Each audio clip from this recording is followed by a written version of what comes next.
The tea she eventually spilled is hotter than a high-noon microwave burrito. The View has always been like a cage match during the day, complete with microphones, heated arguments, hot takes, and enough controversy to fill a small city. Millions of viewers were captivated by it, and it became the heavyweight champion of talk programs. In a candid conversation with Alison Schnack, Candace Cameron Bure pulled back the curtain and gave us a glimpse of what goes on behind the scenes. She has a lot of insider knowledge, which helps to explain why the comments occasionally seems to have been penned by a bewildered parrot. And we're going to go right into every amazing chaotic detail today, so fasten your seatbelt. Not wrong, because I don't know too much about The View, but I've seen definitely like some controversial clips online or on YouTube. Yeah.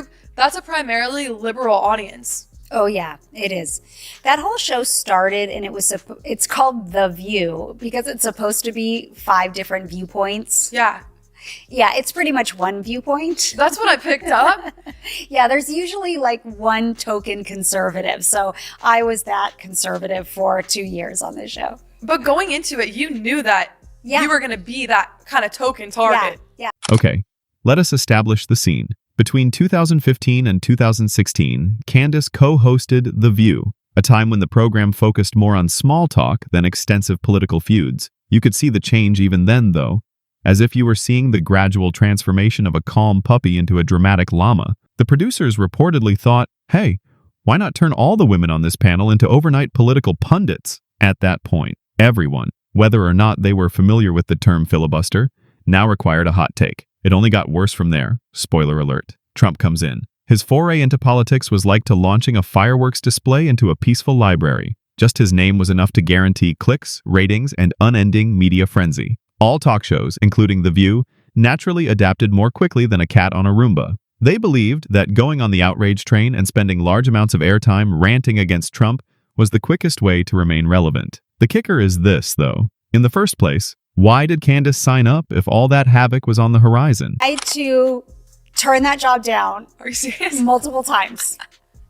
That's so funny. And I was like, I know they talk so much politics on the show and I'm not comfortable with that, so no.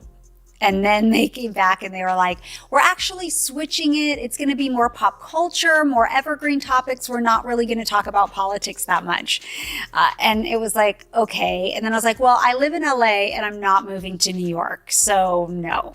And they said, we'll fly you back and forth every week. We'll pay for the tickets every week. The biggest open door. They just kept upping the ante. Like everything I tried to say no to, they had a solution for it. The fact that the producers had a single concept in mind but abruptly changed course when they learned politics equaled ratings is evidence of this. Even Raven C., who co-hosted with Candace, revealed the truth in a way that only Raven is capable of. It feels like someone catfished me. I assumed I would be on a pop culture show that would be entertaining and thrilling. I also received a good lesson after being catfished. Wow, that sums everything up. This is quite different from what Barbara Walter had in mind. It wasn't intended to be a full-fledged political smackdown where everyone banded together against anyone who dared to disagree, but rather a melting pot of women from various generations, experiences, and beliefs, talking about everything and everything. Additionally, Candace was candid about the co-hosts' preparation for their parts. To put it mildly, some of the things she mentioned would confuse you and make you want to quietly file for divorce. Do you prepare for each and every episode? Girl, I have never prepared like I have prepared for that show in my life, okay? You basically get a packet of about 80 topics the night before because they're all current events. They keep moving and changing, whatever happens in the news cycle. So I would spend probably a minimum of 4 hours each night researching all 80 topics so I could understand what I didn't understand. Yeah. And then on the morning of, with the hosts and the producers, they break it down. We go through all 80 topics and then pinpoint maybe 7 or 8 of those that we're actually going to discuss on the show. To be honest, this is the reason why The View might occasionally be so dangerous that it could be considered a public hazard. It takes more than a few articles skimmed the previous evening to become an overnight policy expert. You could have gotten a passing mark in college using that tactic, but you can't bluff in front of millions of people on national television. From a mile away, you can see it. When someone's expertise reaches the headline, they begin to sprinkle jargon like confetti, falsely boost your self-esteem, and presto, instant. When I talk about energy, I don't know a thing. Joy, Whoopi, Sunny, we've witnessed enough of it to warrant a drinking game. Additionally, Candace was candid in other interviews. She described in detail what it was like to work on the show. Nothing filtered or sugar-coated, just the chaotic reality as it is. I don't miss The View at all. I love being on talk shows. I love hosting talk shows, Right. but that was a hard job every single day in, day out, talking politics. Yeah. So, And Christianity. Yeah. Yeah. And my faith, that was the easiest part for me, to be able to talk about my faith and share my faith. But I'm happy right now not to be on that show and talk about lighter topics right now. There was only one type of stress that I've ever felt in my life that came from that show. It was so difficult.